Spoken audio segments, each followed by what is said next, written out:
First email is from Sultana, and she says, if someone walks on the carpet with their shoes on, has that place become najis if I want to pray there? Now, when we would like to talk a little bit about this so that people would have sufficient knowledge, because such questions are so basic, and it is a fard, it is mandatory upon you as a believer, as a Muslim, to know these issues of purity, of Taharah, of when to pray and when not to pray. This is basics, ABC of Islam.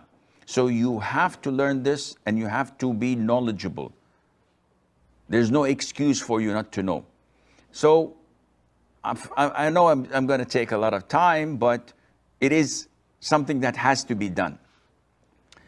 The question is clear. Someone walked on my carpet with his shoes.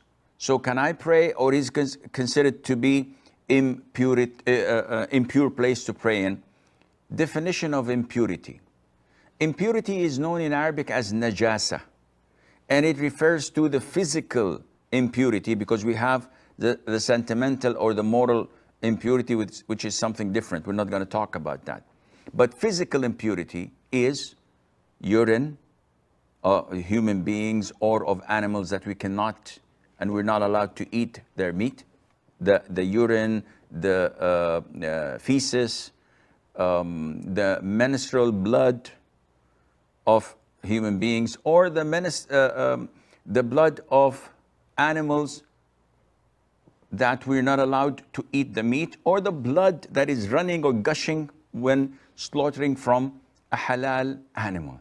These are the things that are known as najasah, physical. If I want to pray, one of the conditions of prayer is that my body, my clothes, and the area I'm praying on does not have any najasah. The problem is that people usually mix up najasah with something that is dirty.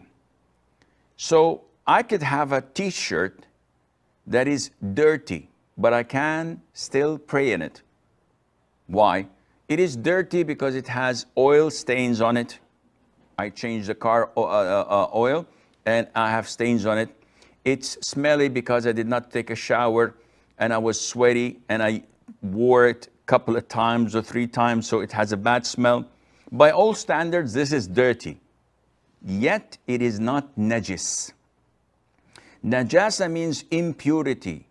And I could have a clean dress, a clean thobe, a clean shirt, but it has a tiny, minute drop of urine that renders it to be najis. I cannot pray, and if I pray, my prayer is invalid.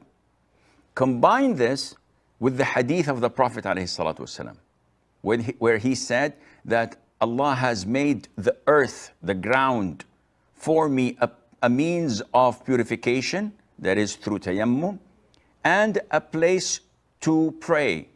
So whenever a person has to pray, can pray anywhere. And with the hadith of the Prophet ﷺ, when he said, pray in your sandals.